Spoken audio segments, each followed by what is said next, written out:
सब्जी के पकाउनु भयो सब्जी के पकाउनु आफै हेर्नु त तपाईँलाई चाहिँ थ्याङ्क यू तपाईँलाई चाहिँ के पकाउनु टेन्सन हुन्छ होला होइन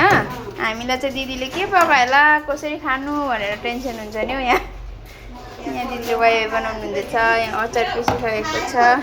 खै सब्जी हाम्रो कहाँ छ ए यहाँ पनि रहेछ त सब्जी ए इस्कुस त खान्न म ए ल अर्को दिन के छ खै दिदी आउनुहुन्छ दिदी होस् महँगै होस् तर मलाई चाहिएन ल भयो थ्याङ्क यू मलाई कस्तो टेन्सन हुन्छ यहाँ दिदीले के पकायो होला कसरी खानुपर्ने भनेर तपाईँहरूलाई के थाहा ओ दिदी पनि आयो क्या सब्जी बनायो गङ्गादी कराएको सुनिहाल्नुहोस् हौ कम त कराउँछ यहाँ हाम्रो दिदी ए वाइ वाइ खिच्नु भएछ चम्ची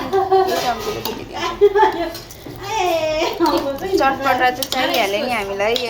खान्न म इस्कुस चटपटा बनाउँदैछु चटपटा यहाँ हेरिहाल्नु सबैजना हल्ला गरी खाँदैछ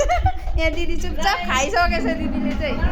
लडाइँ गरुन्जेल हुन्छ है हाम्रो किचनमा चाहिँ कोही सब्जी पहिला थाप्छ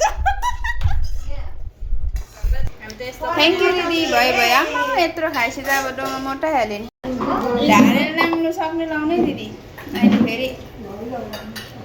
आज चाहिँ खाना खानु बसिन्छ है त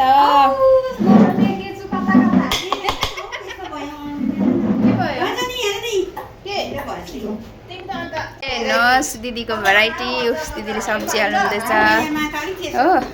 इस मेरो थालो यो चाहिँ दाल हालेको छ नि दिदीको त खतरा दाल भात सबै एक जग्गा आएछ हो कसै उपरो खानु थालिसक्यो हो मेरो चाहिँ दाल हाल्नु बाँकी छ बटुको खाली नै छ ओके हामी चाहिँ खान थालेकै त अब तपाईँ नखाने ए ल ओके देन हामी चाहिँ खाएकै त त्यसो भए